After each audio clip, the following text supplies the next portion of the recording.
Բարև, Բուն TV-ի եթերում սպորտ պոդքասթն է։ Պոդքասթների համար նախատեսված մեր տաղավարում աշխատելու եմ ես, Գևորգ Ղազարյանը։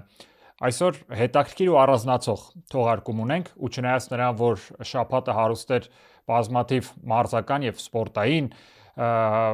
չմասնավորեցնեմ տարբեր մարզաձևերում ինչ իրադարձություններ եղան, վերջը այս տարի Ֆորմուլա 1-ն է արդեն սկսել մրցաշրջանը Ավստրալիայի Grand Prix-ով, բայց այդ ամեն ինչը այսօրվա թողարկման համար մենք մի կողմ ենք դնելու։ Ինչու ունենք երկու առիթ։ Այսօրվա թողարկումը մի փոքր ինքնատիպ է լինելու, ինչու, որովհետև վերջիվերջո Բուն TV-ի եթերում առաջին հայկական գիտամասնագիտական հեռուստաալիքի եթերում ես փորձ եմ անելու համատեղել գիրքը, առաջին անգամը չի, կարծիք ենք հայտնելու գրքի մասին եւ արդեն արվեստի մի հատ ճյուղ, կինոմատոգրաֆը ունենք երկու իրար հետ կապ չունեցող իրադարձություն, որոնք որ կարծես թե համընկան եւ ֆուտբոլի թեմայով ունենք ոսկե դուբլ ֆիլմը, որի պրեմիերան տեղի է ունեցել շաբաթներ առաջ ուղղակիորեն եւ իհարկե նաեւ գրքի շնորհանդես է տեղի ունեցել, եթե չեմ սխալվում, մեկ շաբաթ առաջ, 10 օր առաջ արդեն հայերեն թարգմանությամբ Նյումեգը ներկայացրեց Հենրիխ Մխիթարյանի «Իմ կյանքը միշտ կենտրոնում» գրքի թարգմանությունը, կարևոր է դա ընդգծեմ, որովհետև այդ թեմայի մասին առանձնահատուկ խոսելու ենք։ Եվ այս թողարկումը, որի վերջում եթե ժամանակ լինի որոշ շատ հետաքրքիր մարզական իրադարձությունների կանրադառնանք, բայց հիմնականում երկու մասի է բաղկացած լինելու, մենք խոսելու ենք «Ոսկե դուբլ» ֆիլմի մասին, նվիրված Նիկիտա Սիմոնյանին ու Արարատի 1973 թվականին ունեցած ոսկե երկու նվաճումների, հաջողությունների, Սովետական միության չեմպիոնության եւ գավաթում հաղթանակին, ինչպես նաեւ Հենրիխ Մխիթարյանի «Իմ կյանքը միշտ կենտրոնում» գրքին։ Կրկնեմ, սա առաջին գիրքը չէ, որին մենք անդրադառնում ենք, իդեպ համանման այլ թեմայով գիրք է եղել Սուրեն Բաղդասարյանի Արարատ 73-ին նվիրված գրքին ենք անդրադարձել, որը ինքնատիպ գոհար է եւ այն ինքնին օրինակ համեմատության հնարավորություն է մեզ տալիս գիրքը այնտեղ զետեղված բոլոր տեղեկությունները եւ այն թե ինչ է ստացել մեր Մկրտչյան ռեժիսորը «Ոսկե դուբլ» ֆիլմի մասին, եթե խոսենք համեմատության եւ հետաքրքիր զուգահեռներ կարճ ասած անցկացնելու ենք եւ արդեն մեր երկրորդ գիրքը, որի մասին խոսելու ենք, կրկնեցի թե որի մասին է խոսքը։ Այնպես որ շտապենք առաջ եւ այս հետաքրքիր սպորտա, գրքա, ֆիլմա սիմբիոզ թողարկումը սկսենք եւ հասցնենք ավարտին։ Վստահ եմ, որ այն ձեզ դուր կգա։ Փետրվարի 5-ին Երևանում Մոսկվա կինոթատրոնում տեղի ունեցավ «Ոսկե դուբլ» ֆիլմի պրեմիերան։ Ինչու է իմ առջև Football Plus թերթը, պարզապես այս թերթի հիմնադիրը, մարդ ով ուղղակիորեն կապ ունի Արարատ 73-ի հաջողությունների, ականատեսի եւ այլ ամեն կարգավիճակով, Սուրեն Բաղդասարյանը այս ֆիլմի պրեմիերային ներկա է եղել, բավական լավ տեղյակ է, վստահ եմ թե կուլիսներում եւ ներքին խոհանոցում ինչպես է ֆիլմը ստեղծվել եւ այլն, կարճ ասած այս ֆիլմին էր նվիրված փետրվարի 4-ի համարը, բազմաթիվ մանրամասներ, նա մինչև այս արդեն ֆիլմը դիտել էր, ես հույս ունեի, որ մինչև իմ ֆիլմը դիտելը հնարավոր է հենց նրա կարծիքը կլսեմ, կծանոթանամ, այստեղ մի ամբողջ թերթ է նվիրված, կարելի է անվանել առաջին էջը եւ արդեն երկրորդ էջը նվիրված է ֆիլմին, ցավոք որևէ կարծիք այստեղ չկար, քանի որ Սուրեն Բաղդասարյանի կարծիքը ըստ իս շատ էական է եւ կարող էր ազդել օրինակ իմ կարծիքի վրա, որքան էլ որ դա կարող է դրական էլ անդրադառնալ, կարող է նաեւ բացասական լինել, բայց ես այս ֆիլմը դիտում էի ոչ թե շարքային որպես սպառող, ում ներկայացվում էր հայկական սպորտային հաջողություններից մեկի արդեն ժողովրդական էպոս դարձած պատմության մասին ինչ որ ֆիլմ, այլ ցանկանում էի մարդու հետ, ով այդ ամեն ինչի ականատեսն է եղել եւ հիմա արդեն գունավոր, գեղեցիկ պատկերով պետք է ֆիլմ դիտած լինի։ Սուրեն Բաղդասարյանը հենց այն մարդն ում ես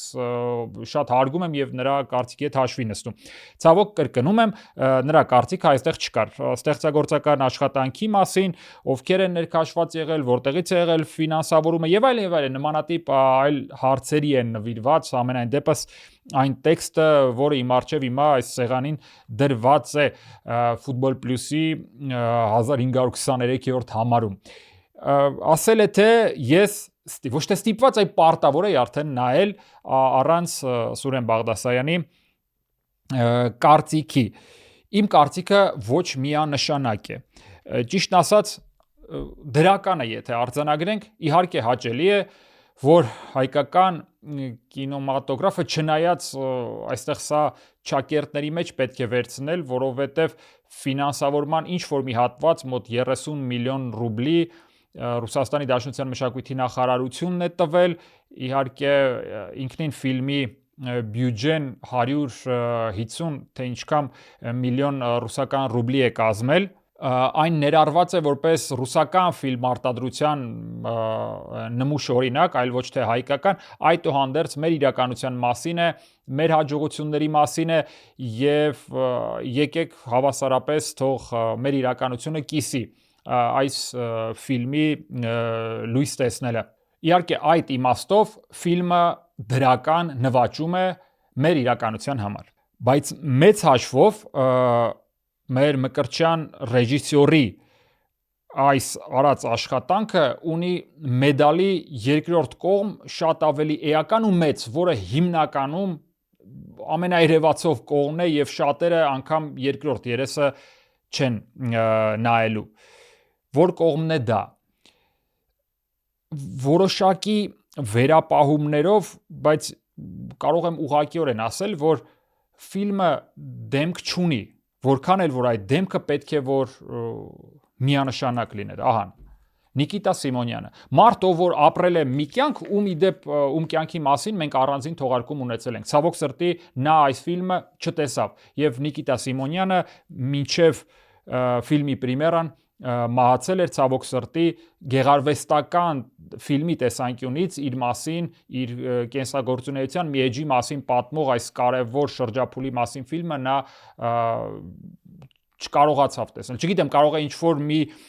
վիճակում դեռևս չավարտած նրան ցույց տվել էին, ցավոք ես դա չգիտեմ, բայց այդուհանդերձ պրեմիերային ականատես նա չեղավ։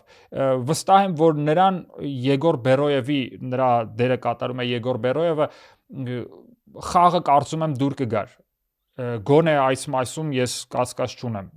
Բավական լավ կերպար էր ինձ թվում է նաև այդ տարիների Նիկիտա Սիմոնյանի արտաքինին,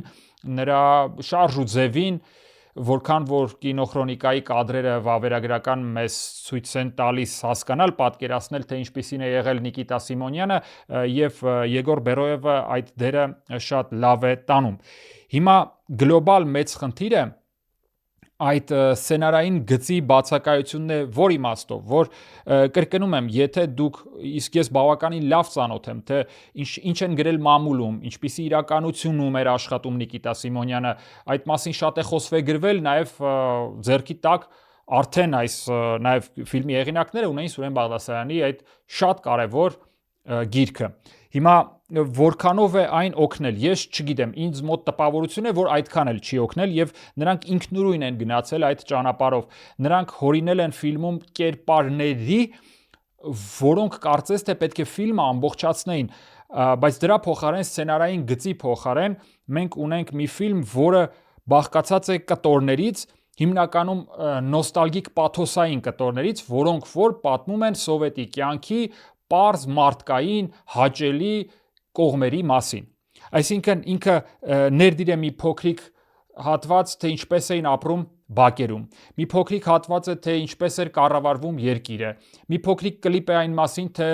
ինչպիսին էր սովետական ֆուտբոլը, հետո նորից կլիպ է գալիս, թե ինչպես էին ապրում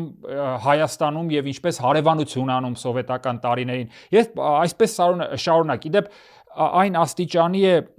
պարզեցված եւ նոստալգիկ, որ փորձ է արվում անգամ այն թերությունները, որը ուներ սովետական իշխանությամբ Հայաստանը, առհասարակ Սովետ միությունը, անգամ դրանք փորձվում են մատուցվել դրական երանգների ներքո, հա, օրինակ սպեկուլյանտները։ Այդտեղ կա մի կերպար, որը ակտիվորեն ֆիլմում արկա է, նա անընդհատ երևում է, բայց մեծ հաշվով նա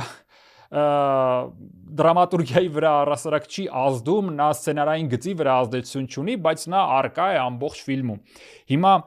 թե ինչու եւ ինչպես եւ ինչ նպատակի է դա ծառայում, ընթացքում դու տենց կորցնում ես թելը։ Եթե ճիշտն ասեմ, այն ամեն ինչ ինչ գիտեմ Նիկիտայի մասին,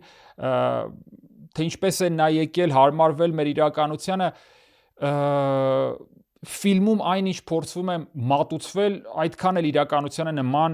գոնե ինձ չի թվում։ Հնարավոր է ես շատ գիտեմ եւ այդ իմացականով եմ եկել էկրանի դիմաց եւ ինձ դա իրական չի թվում, ավելի շատ արհեստական է թվում։ Ասեմ նաեւ որն է երկրորդ գլխավոր խնդիրը ֆիլմի։ Ֆիլմը կարծես թե հայ իրականության մասին է, որը հստակ չի սահմանել իր առջև մեկ գլոբալ մեծ խնդիր։ Մենք ուզում ենք այն լինի հայկական ֆիլմ հայերի համար, թե մենք ուզում ենք Հայաստանում դա լինի ռուսական ֆիլմ, թե ռուսների համար մենք ուզում ենք հայկական ֆիլմ նկարել, ու հեղինակները կարծես խճճվել են այդ ամենում։ Այն ինչքանով հայկականության մասին է, նույնքանով նաև ռուսականության մասին է եւ նաև դերասանները, որոնք որ ռուսերեն են խոսում։ Իսկ հայկական իրականությունում որքան էլ որ հնարավոր է տարբեր մակարդակներում պետական ապարատում ռուսերենը եղել է տիրապետող որոշակիորեն լեզու, այդուհանդերձ կյանքը եղել է հայերեն, միշտ եղել է հայերեն։ Առանձնահատուկ պետք է ընդգծել, որ սովետական միության ընթացքում հայերենը որքան էլ որ կրել է ռուսականության ազդեցությունը, ցավոք սրտի այն ժամանակ մեզ մոտ կուլտուրայի մինիստրություն էր։ Պատկերացեք, ոչ թե մշակույթի նախարարություն, այլ կուլտուրայի մինիստրություն, բայց ամեն դեպքում խոսքն ու գործը տիրապետող էր այստեղ հայերենի ֆակտորը։ Եվ հիմա այս ֆիլմում այդ ռուսականության գործոնը այնքան շատ է ու դա այնքան ռուսերեն բառով ասեմ նյուկլյուժի է, որպեսզի հասկանալի լինի, անբնական է ամեն դեպքում։ Հիմա դրանից բացի, լավ, փորձել են հեղինակները հիմնականում դե պատվիրատուն ռուսական կողմն է հասկանում են եւ եթե անգամ նրանք ուզում են գումար աշխատել, հա, կինոցուցադրումներից, պետք է ռուսական աուդիտորիայի համար հասկանալի լինի հիմա այս ֆիլմը։ Եվ ցավոք սրտի հենց այդ նպատակով, չգիտես ինչու, նրանք որոշել են կարծրատիպերի հետ խաղալ։ Եվ ֆիլմում մատուցվում է մի այնպիսի հայկական իրականությունում, որտեղ որ այդ կովկասյան կրկնում եմ ստերեոտիպային ընկալումը կա հայերի մասին, թե նրանք աղմկոտ, շուխուրչի, ամբողջ օրը աղմուկ աղաղակի մեջ, խինդ ուրախության մեջ ապրող ինչ որ մարդիկ են, ովքեր որ երբեք ինչ որ հանգիստ մուդի մեջ չեն լինում։ Այո, դա ռուսական իրականության ընկալումն է, թե ինչպիսին են Կովկասի ժողովուրդները, բայց մենք էլ Կովկասում մեր հերթին թե այսր թե անդր, եթե վերևից նայողների համար ենք, հա, խոսում, ամեն դեպքում մենք մեր մեջ գիտենք, թե ով է հիմնականում հանգիստ, ով է սիրում բրաբիզ, ով է սիրում մուղամ, ով է ընդհանրապես աղմուկ անում։ Մենք մեր մեջ այդ տարբերությունը հստակ գծում ենք եւ թվում է թե կամ հեղինակները դա չգիտեն, չեն նկատելու տալիս, կամ իրենք турք են տալիս այն կարծրատիպային մոտեցումներին, կրկնում եմ, որը որ կա ռուսների շրջանում, որպեսզի նրանց համար անծանոթ չլինի այդ միջավայրը, որովհետև իրանք հայերին ու հայկական իրականությունը պատկերացնում են հենց այսպես եւ ցանկանում են դա էլ տեսնել։ Այս ֆիլմն էլ ոնց որ եկել է վերահաստատելու, հա, ինչ պատկերացնում եք, ճիշտ է, բայց ստեղ այսպիսի պատմություններ են եղել։ Ամենաթույլ կողմը ֆիլմի թերևս դա ժամանակակից իրականությամբ կոնյունկտուրայով քաղաքական իրավիճակով պայմանավորված չար ու բարի իրականությունն է։ Ինչի մասին է խոսքը։ Այնպես է համընկել, որ արարատցիների գլխավոր մրցակիցը Կիևի դինամոյականներն էին։ Իսկ եթե պատվիրատուն ռուսն է, հասկանում եք, չէ՞, այստեղ Կիևի դինամոյականները դառնում էին թիվ 1, արդեն այստեղ մրցակից բառը սազական չէ, ամեն դեպքում ոչ դրական հերոս է մեղմ ասած։ Ցավոք սրտի իրականությունը այդքան էլ այդպիսին չէ, քանի որ նախ եւ առաջ Կիևի դինամոն միշտ եղել է ուժեղ եւ այդ տարի էլ եղել է ուժեղ եւ չեմպիոնական պայքարի թեկնածու ակումբներից մեկը։ Նա ինքնահռչակ ինչ որ մի թիմ չէ, որը հենց այդ տարի արարատցիների ինադու փորձում էր ոտ գցել մեր տղաների հետ եւ մեզ վնասել, ոչ։ Դինամո Կիևը ամենատիտղոսակիր սովետական միության փառապանծ ակումբներից մեկն է, ֆանտաստիկ պատմությամբ։ Միաժամանակ պետք է ասել, որ այդ ընթացքում արարատցիների դեմ կանգնող ակումբների շարքում էին նաև Մոսկվայի ակումբները, ռուսական ակումբները, որոնք որ եթե օրինակ ես վկայակոչեմ Սուրեն Բաղդասարյանի գիրքը, հա, կարելի է անգամ ասել, որ թիվ 1-ը հենց նրանք էին։ Սակայն սովետական հսկայական կայսրությունում շատ ուշ են հասկանում, որ Արարատը արդեն բավական լուրջ ինչ-որ միավորների պաշար է կուտակել, թվում է թե նրանց կայունությունը անբեկանելի է եւ նրանց դեմն առնելը բարդացել է եւ այստեղ մեծ հաշվով Արարատի հաջողությունը պայմանավորված էր նրանով, որ իրանք իրար մեջ չէին հասկանում, թե ակումբի դեմը ինչպես առնեն եւ այստեղ մենակ Կիևի դինամոյականները չէին։ Ցավոք սրտի կրկնում եմ պատերազմով եւ այլ քաղաքական իրավիճակներով պայմանավորված այս ֆիլմը դարձավ եւս մեկ փոքրիկ ներդիր հնարավորություն, որ ցույց տան հայերին դե վсё-таки պատմականորեն ժողովուրդ ջան, հիշեք, որ Ուկրաինան այն լավ երկիրը չի էլի, դուք այդտեղ տենց հիշեք մենք ու ասում ենք ձեզ, թե ինչու ոնց է եղել ու իրականությունում սենց է եղել, այ իրանք սենց քխ ու վատն էին։ Կրկնում եմ, դա առհասարակ այդպես չէ։ Ցավալի է ընդգծել, որ ֆիլմը ստացված չստացվածի հարց այստեղ կարելի ասել չի էլ դրվում իրականությունում, որտեղ որ դա քարոզչական նպատակներին կարծես ծառայող ժապավեն է դուրս գալիս որպես կինոթատրոնում հերթական պրակատի գնացող ֆիլմ։ Չես կարող ասել մեկ այլ իրականությունում, հա, եթե սա նկարվեր այս ֆիլմը, օրինակ 2000-ականներին, ինչպես կնկարվեր։ Օրինակ 2000-ականներին կարծում եմ կյանքն ու կենցաղը շատ ավելի, քանի որ հիշեցներ սովետական միությունը ավելի մոտ էին, նոր էին անկախացել, կենցաղային փոքրիկ ճշմարտություններին ավելի էական տեղ կտրվեր, ամեն ինչ ավելի ճիշտ կնկարվեր, քանի որ նաև այն ամեն ինչը ինչի հետևանքով փլուզվեց խորհրդային միությունը, ավելի իրական գույներով կներկայացվեր եւ կարծում եմ նաև այստեղ Կիևի դինամոյականները այդքան սատանայական եւ զզվելի չէին լինի։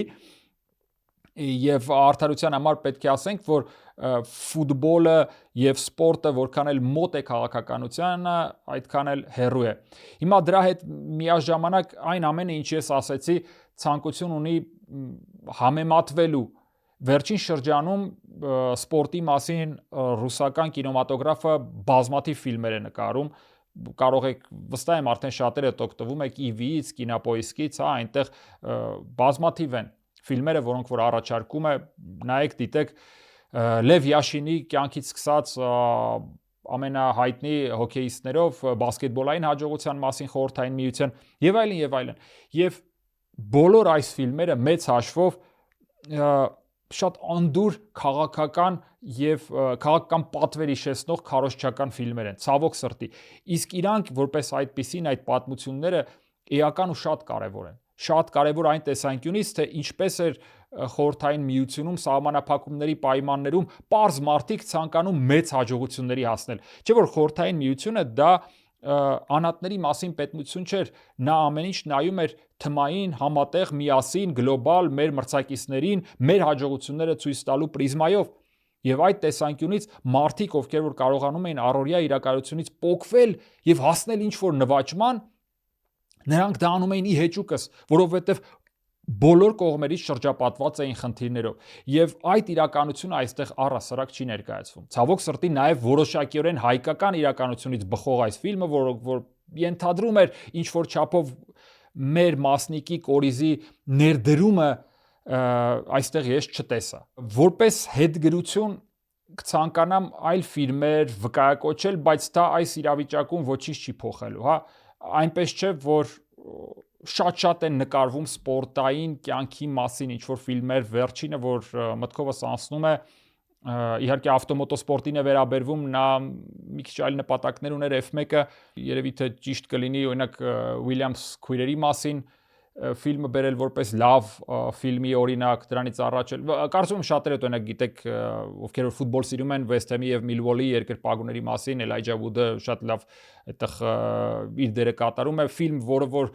թվում է թե ֆուտբոլային երկրպագուների մասին եւ գրեթե այնտեղ ֆուտբոլը արկա չէ, ոչ մի այտենց մեծ հաշվով կադր, սակայն համ ֆուտբոլն է սզգում, համ այն ամենը, թե ինչպես են այդ մարդիկ այդ ֆիլմի շուրջ ապրում։ Կարճ ասած լավ օրինակները շատ են։ նույն Զլատանի մասին ֆիլմը, որը իդեպ հենց Զլատանին դուր է եկել, եւ անգամ մոտավոր ես համեմատություններ անցկացնել չեմ կարող, թե այնտեղի բառապաշարը, թե այնտեղ կոնֆլիկտների քանակը, թե իրականությունը, կյանքայինը որքան շատ է Զլատանի մասին ֆիլմում եւ որքան է այն բացակա այս ֆիլմում։ Ցավոք սրտի ամեն մի նման նրբություն ստերիլ ավելի ներկայացնելու, ավելի մաքուր ներկայացնելու մոլուցքով են մեր իրականությունում տապակվում եւ նպատակը ցավոք սրտի մեկն է, ասեմ թե որն է նպատակը։ Նման հաջողություններն ու հաղթանակները հայոց մեջ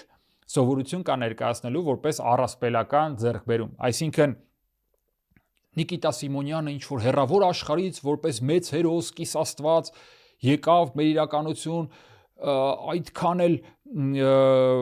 չձևավորված, սակայն աստվածային որակներ ունեցող տղաներին հավաքեց մի առասպելական էպոսական գաղափարի շուրջ եւ նրանց հետ գնաց դևերին սպանելու։ Այդպես է ներկայացվում։ Իսկ կյանքն ու ֆուտբոլը այդ մասին չեն։ Նրանք տղաներ են, ովքեր որ մեր հետ հայկական իրականությունում մեկը ծնված Թիֆլիսում, մեկը ծնված Բաքվում, մյուսները ծնված Հայաստանում, մյուսները տարբեր այլ ազգերի ներկայացուցիչ, ովքեր որ հայ են դարձել, սիրել են Հայաստանը, գալիս են ու համախմբվում են մեկ պարզ գաղափարի շուրջ, որ Արարատը կարող է նույնպես համամիութենական ֆուտբոլի չեմպիոն դառնալ։ Ահա դա է իրականությունը։ Եվ ոչ թե հերոսներ, որոնց որ անհնար է հասնել։ Ոչ արարատցիները սովորական տղաներ են, որոնք որ պայքարելով մի իրականությունում, որը որ բոլորիս ծանոթ է, դարձել են սովետական միության չեմպիոններ եւ կարեւորել, արժեւորել Հայաստան անունը, Արարատ անունը, դարձրել այն եւս մեկ անգամ մեր սիմվոլը, կենթանի սիմվոլը, ապացուցելով, որ Արարատը պետք է մնա հայկական սիմվոլներից մեկը, որից օրինակ նույն հրաժարվելու ցանկություն ու մղումներ կան հիմա։ Ինչու է դա կարևոր, ինչու է պետք ամեն ինչ իրականին մոտիկ ներկայացնել, որովհետև այս ու նման ֆիլմերը, գրքերը եւ այլն մեկ նպատակի են ծառայում, որպեսզի երեխաները, ովքեր որ նայեն, այդ հերոսների մեջ տեսնեն իրենց հայրերին, իրենց հայրերի ապրած կյանքն ու իրականությունը եւ հասկանան, որ կարելի է նույնպես ձգտել նման հաջողությունների հասնել։ Եվ ֆուտբոլում այս մեկամյա թղացող օրինակը, որը շատերը ներկայացնում են, կրկնում եմ, առասպելական ու անհնարին, իսկ իրականում հնարավոր է։ Ցավոք սրտի այդ առասպելաբանությունը առաջին հարվածն է ինքդ քեզ։ Դու աստվածացնում ես մի բան, ասելով, որ դա քո համար չէ, այնինչ հատուկ է մեծերին, հասանելի չէ էծերին, մոտավորապես այս մեկնաբանությամբ, հա։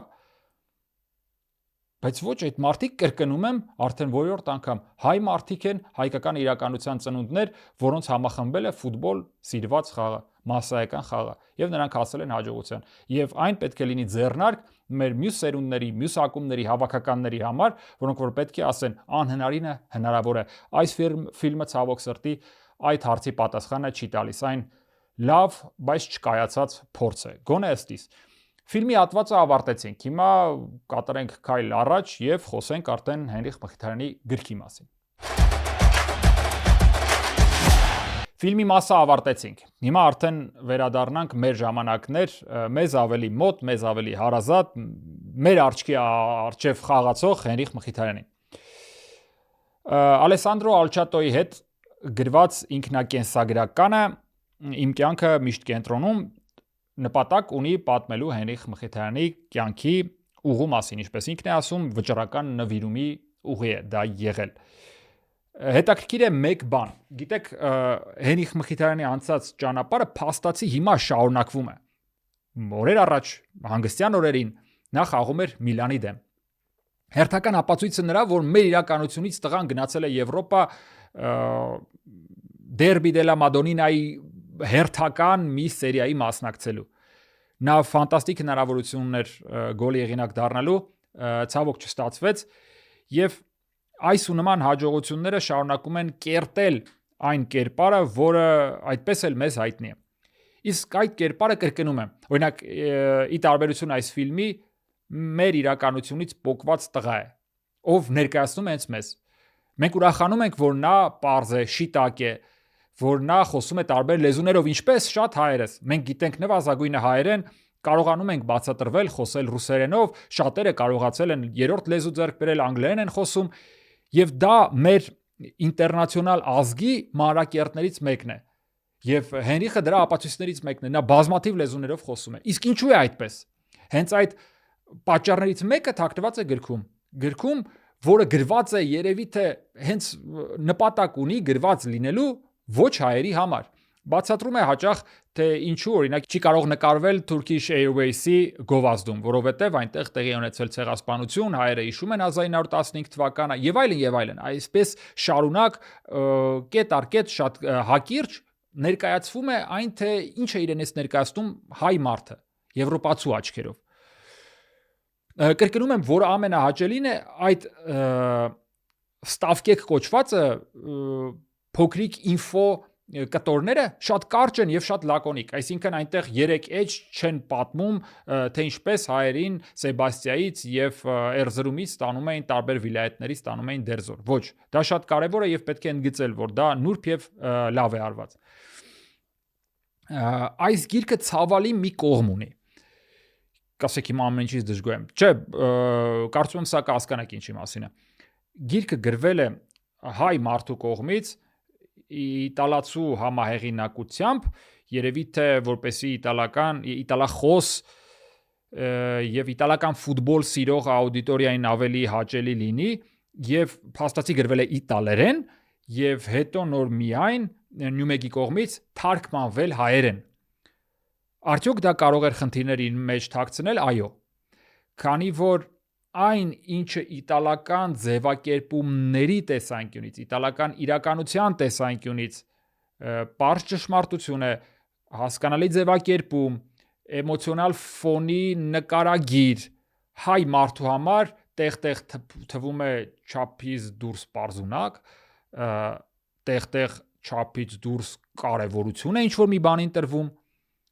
իսկ տեղ-տեղ ինչ-որ շատ էական գործոններ ներկայացվում են կարծես հպանցիկ, կարծես առանց ճիշտ շեշտադրումների։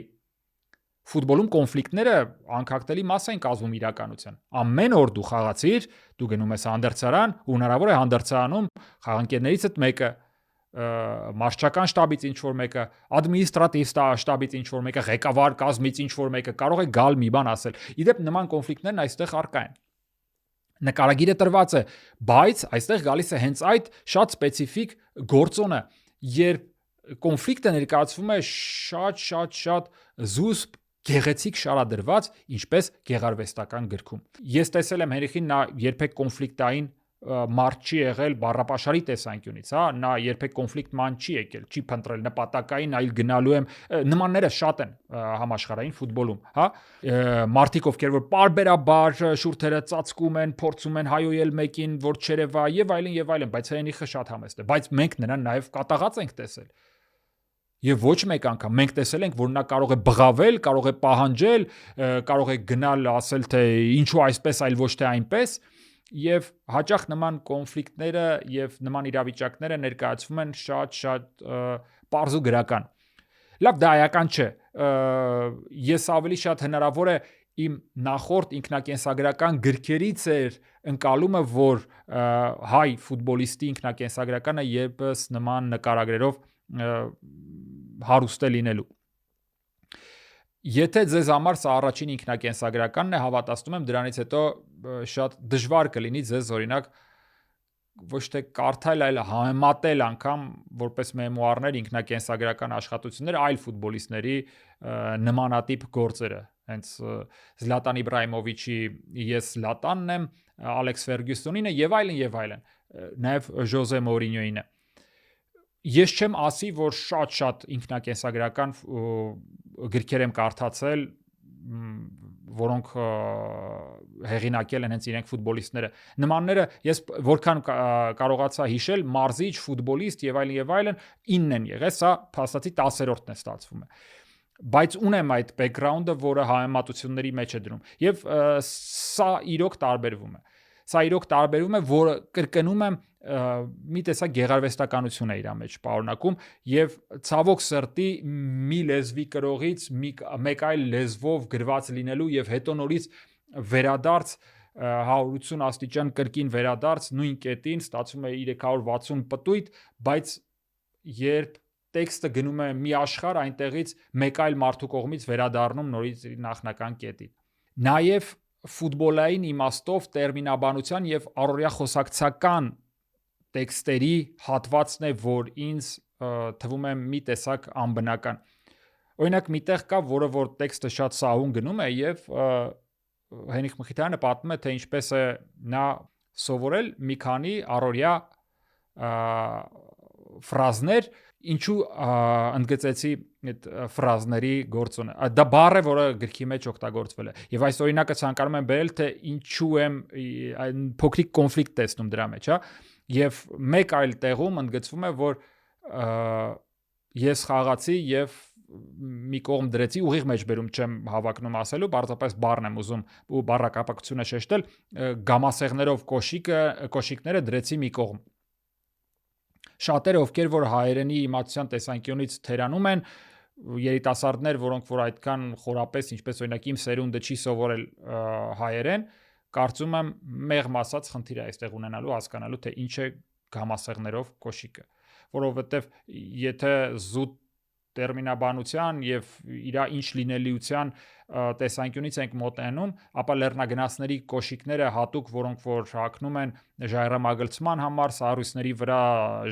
սառցաբեկորների վրա բարձրանալու համար, դա նույնպես գամասեղներով կոշիկ է։ Եվ այն կարելի է պարզ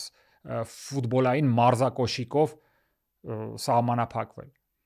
այլ ոչ թե ընտրել մի բառ, որը որ օրինակ նույն մի քանի էջ հետո հանդիպող ինչու ֆրազ։ Եթե կարելի է ֆրազ գրել, ապա այստեղ կարելի է ֆուտբոլային մարզակոշիկ անգամ չէ, կարելի է գրել շիպերով բուծի եւ աստղանիշ դնել, տակը գրել, թե դա ինչի մասին է խոսքը։ Եթե անգամ տենց են գրում, իսկ նման պրակտիկա այս գրքում կա, այստեղ աստղանիշներով շատ հաճախ բացատրում են, թե այս կամ այն մարդը կամ այս կամ այն տերմինը ինչի մասին է խոսքը, եթե ընթերցողը չգիտի։ Ինչու խուսափել եւ գնալ այդ ճանապարհով, օրինակ ինձ համար մնում է անհասկանալի եւ թարգմանիչներին է ավելի շատ ուղղված այս հարցը։ Վերադառնալով դրականին, ֆանտաստիկ հետաքրքիր պատմություններով գիրք է, որոշ դեպքերում անգամ հուզիչ։ Գոնե ինձ համար օրինակ շատ ազդեցիկ է եղել պատմությունը, թե ինչպես է Մոնիկան քույրը գաղտնի պահել եղբորից Հենրիխից, որ հայրիկը մահացել է, եւ ինչպես է արդեն ինքը հասուն Հենրիխը գաղտնի պահել իրենց շատ սիրելի տատիկի մահվան մասին բոթը եւ ամբողջ ճանապարհի ընթացքում Մոնիկային չի ասել, որ տատիկը մենք գնում ենք Երևան, որովհետեւ տատիկը մահացել է։ Եվ մեկ այլ կողմից պետք է ընդգծել նաեւ, որ սցենարային գիծ, եթե համեմատությամբ ֆիլմի ասեմ, հա, այդ պարզապես ժամանակագրություն չէ, որ այստեղ պահված է։ Պատանեկություն, մանկահասակ Հենրիխը, պատանեկություն, երիտասարդություն եւ արդեն հասուն կյանք մինչեւ հիմա, չէ, այնտեղ հետաքրքիր գործող անձինք կան, որոնք որ ընդհանուր Հենրիխի կյանքի եւ կարիերայի ընթացքում հայտնվում են, մահանում որոշ դեպքերում, նաեւ խոսքը նրա գործակալի Մինո Ռայոլայի մասին է եւ այն հետաքրքիր կետերով փոխկապակցվում է այս պատմությունը մեկ այլ պատմության հետ, որը որ ժամանակագրության տեսանկյունից կարող է եւ նախորդել կամ հաջորդել որոշ դեպքերում, եւ այս ֆիլմը եւ այս գիրքը այդ տեսանկյունից շատ հետաքրքիր է, որ ժամանակագրությունը պահպանված չէ որոշ դեպքերում, բայց դու մեծ հաշվով չես խճճվում եւ չես կորում։ Պատմությունները իրար հաջորդում են եւ հաճելի հերթականությամբ։ Այնքան է, որը որ ես ու ինձ համար գոնե կարևոր է եղել այս գիրքը ընթերցելիս։ Ես այն ընթերցել եմ մի քանի օրվա ընթացքում, որպեսզի պատրաստ լինեմ այս եթերին։ Եվ այդ ընթացքում հնարավոր է ես ստիպված եմ եղել արագ անցնել, քանի որ գործի բերումով ոչ միշտ է որ ժամանակ է ունենում։ Ոչ ես էջեր չեմ թռել, ինչպես ասում են, անգամ մեջտեղը, որտեղ որ կան բազմաթիվ տասնյակ լուսանկարներ, այդ հատվածը սիրով նայել եմ, ուսումնասիրել անգամ լուսանկարների նկարագրությունները, իմ համար գոնե հետաքրքիր է, նաև այստեղ կան ֆուտբոլիստներ, որոնք որ նույնպես փայլուն եւ մեծ կարիերա են ունեցել հայկական ֆուտբոլում, բայց դա արդեն լոկալ իրականություն է։ Այդ ամեն ինչը նայել աչքի եմ անցկացրել, բայց կրկնում եմ, գիրքը կարդացել եմ որպես մարտով պետք է գա եթերի եւ ներքին համոզմունք ունեմ, որ այս եթերից թողարկումից հետո եւ ես եւս մեկ անգամ այն կվերընթերցեմ արդեն որպես մարդ սպառող, ով ցանկանում է ֆուտբոլի մասին հերթական հետաքրքիր ինչ-որ մի նորույթ է կարդալ, ձեռքի անցկացնել։ Իմ գնահատականը բավականին բարձր է որոշ վերապահումներով, որոնց մասին ես խոսեցի։ Ես կցանկանայի տեսնել ավելի առօրյա բառապաշար, ես կցանկանայի, որ Հենրիխը ավելի շատ ներգրավված լիներ հայերեն տեքստի հատվածի աշխատանքների արարման գործընթացում, նա անգամ որոշ դեպքերում կցանկանայի, որ տարբերվեր իր տեսակի մեջ, այլ ոչ թե ուղիղ թարգմանությունը լիներ իտալերեն գրքի վստահաբար, քանի որ նա կարող էր շտկումներ մտցնել եւ ասել, որ այստեղ կուզենայի այս պատմությունը լիներ, բայց քանի որ իտալացի ու եվրոպացի ընթերցողին դա կարող էր անհետաքրքիր թվալ եւ հայկական զուտ ներքին դա ինչպես ռուսներն են ասում, այդ շատ դիպուկ խոսք կա Միստիչկովի